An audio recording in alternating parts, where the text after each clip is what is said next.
ভারতের পশ্চিমবঙ্গ রাজ্যের মুর্শিদাবাদের বাহুতলির আমিনুল ইসলাম পেশায় একজন সরকারি কর্মকর্তা, অথচ এখন নিজ দেশেই তিনি পরিচয় সংকটে। সম্প্রতি দেশটির নির্বাচন কমিশনের বিশেষ নিবিড় সংশোধন SIR প্রক্রিয়ার পর আমিনুলের 12 সদস্যের যৌথ পরিবারের 9 জনের নামই ভোটার তালিকা থেকে গায়েব হয়ে গেছে। সব বৈধ নথি পেশ করার পরও ভোটার তালিকায় বাদ পড়ায় আমিনুলের পরিবারে এখন নানা ধরনের শঙ্কা। তার অশীতিপর বৃদ্ধ মা নাগরিকত্ব হারানোর দুশ্চিন্তায় অসুস্থ হয়ে এখন হাসপাতালে চিকিৎসাধীন। অন্যদিকে চিকিৎসক বোন মধ্যপ্রাচ্যে চাকরির সুযোগ পেলেও ভোটার তালিকায় নাম না থাকায় পাসপোর্ট করতে পারছেন না। চরম অনিশ্চয়তা আর হতাশায় দিন কাটানো আমিনুল ইসলাম গত মঙ্গলবার আক্ষেপ করে আমার দেশকে বলেন, মনে হচ্ছে আমরা নিজ দেশে পরবাসী। একই আর্তনাদ দৈলতাবাদ গ্রামের আসিফের কণ্ঠেও। নাওয়া খাওয়া ভুলে নথিপত্র নিয়ে ছোটাছুটি করা আসিফ আমার দেশকে বলেন, প্রশাসন থেকে কোনো সহযোগিতা তো পাচ্ছি না, উল্টো বিভিন্ন হিন্দুত্ববাদী গোষ্ঠী আমাদের ভিটেমাটি বিক্রি করে বাংলাদেশে চলে যাওয়ার জন্য হুমকি দিচ্ছে। আমিনুল বা আসিফরা বিচ্ছিন্ন কেউ নন। এ মানবিক বিপর্যয়ের মেঘ এখন পশ্চিমবঙ্গের প্রায় 1,36,00,000 মানুষের মাথার উপর ঘনীভূত হচ্ছে, যাদের একটি বিশাল অংশই মুসলিম। আমিনুল বা আসিফের এ হাহাকার মূলত একটি সুপরিকল্পিত পদ্ধতিগত সংকটের প্রতিচ্ছবি।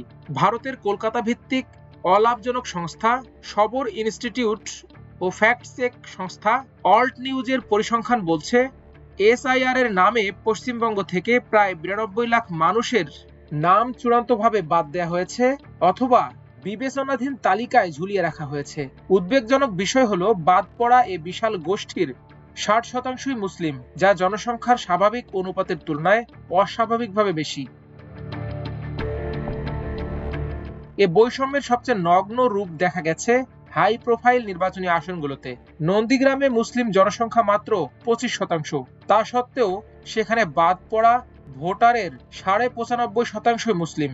মুখ্যমন্ত্রী মমতা বন্দ্যোপাধ্যায়ের কেন্দ্র ভবানীপুরেও প্রতি 19 জন হিন্দু ভোটারের বিপরীতে একজনের নাম সংশয়পূর্ণ রাখা হলেও মুসলিমদের ক্ষেত্রে প্রতি 4 জনে একজনের ভোটাধিকার কেড়ে নেওয়া হয়েছে। সমাজের উচ্চ পদস্থ ব্যক্তিরাও এর শিকার। কলকাতা হাইকোর্টের অবসরপ্রাপ্ত বিচারপতি শহীদুল্লাহ মুন্সি ও তার পরিবারের নামও এ তালিকায় ফেলে রাখা হয়েছিল, যা পরে সংবাদ মাধ্যমে প্রকাশিত হলে সংশোধন করা হয়।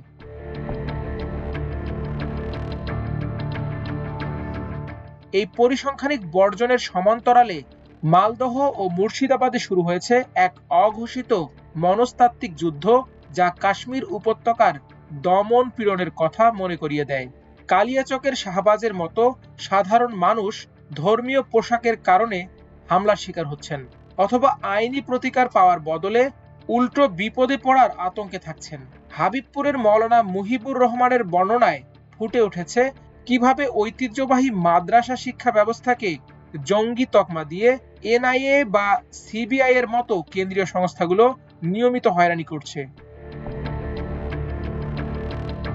সবচেয়ে ভয়াবহ চিত্র মাহাদীপুরের তাহেরের ঘটনায়। সীমান্ত জেলা হওয়ায় স্রেফ বাংলাদেশে আত্মীয়তা থাকার কারণে BSF ও গোয়েন্দা সংস্থাগুলো তাদের ফোন তল্লাশি থেকে শুরু করে মা বোনদের জেরা ও মামলার ভয় দেখিয়ে পরিবারগুলোকে কোণঠাসা করছে। কাশ্মীরের মতোই এখানকার মুসলিমদের সন্দেহভাজন নাগরিক হিসেবে চিহ্নিত করে তাদের ব্যক্তিগত গোপনীয়তা ও নিরাপত্তার অধিকার কার্যত হরণ করা হয়েছে। সূত্র জানিয়েছে, এ প্রশাসনিক তৎপরতার আড়ালে চলছে সুচতুর ইলেকটোরাল ইঞ্জিনিয়ারিং। সম্প্রতি ফাঁস হওয়া এক ভিডিওতে দেখা যায় জনৈক নেতা কোটি টাকার বিনিময়ে মুসলিম ভোট ভাগ করে বিজেপিকে সুবিধা পাইয়ে দেওয়ার গোপন রফা করছেন।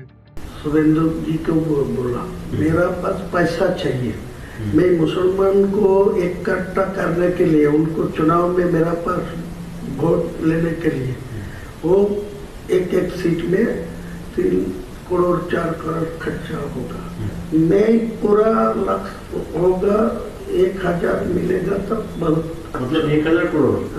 গত বিধানসভা নির্বাচনে অন্তত 36টি আসনে জয়ের ব্যবধান ছিল 5000-এর কম ভোট।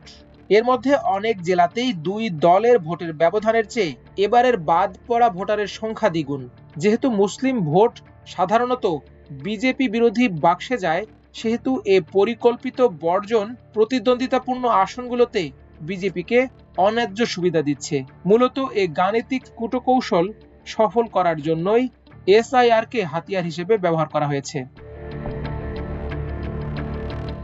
এ প্রক্রিয়াটি মিয়ানমারের রোহিঙ্গা নিধনের শুরুর দিকের প্রক্রিয়ার কথা মনে করিয়ে দেয়। অবাক করার বিষয় হলো, এ বর্জনের হাত থেকে রেহাই পাননি মীর জাফরের 346 জন বংশধরের নামও, যারা শত বর্ষ ধরে এ মাটিতে বসবাস করছেন। একইভাবে চরম অনিশ্চয়তায় পড়েছেন 2015 সালের ছিটমহল বিনিময় চুক্তির পর ভারতকে বেছে নেয়া মুসলিম অধিবাসীরা। ভারত সরকার সে সময় উন্নয়নের রঙিন খোয়াব দেখালেও আজ এসআইআর-এর মার প্যাচে তারা রাষ্ট্রবিহীন হয়ে পড়েছেন।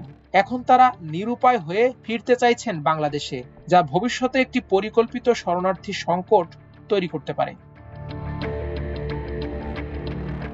ভোটাধিকার হরণের এ দীর্ঘসূত্রিতা শেষ পর্যন্ত পুশ ইন বা বাংলাদেশে জোরপূর্বক পুশ ব্যাকের ইঙ্গিত দিচ্ছে। বিএসএফ এর বার্ষিক রিপোর্ট অনুযায়ী গত এক বছরে প্রায় 3500-এরও বেশি মানুষকে অবৈধভাবে অনুপ্রবেশকারী হিসেবে আটক করে অনানুষ্ঠানিকভাবে সীমান্তে ফেরত পাঠানো হয়েছে। অন্যদিকে বিজিবি জানিয়েছে, গত 6 মাসে তারা শত শত মানুষকে পুশ ইনের একাধিক চেষ্টা ব্যর্থ করে দিয়েছে।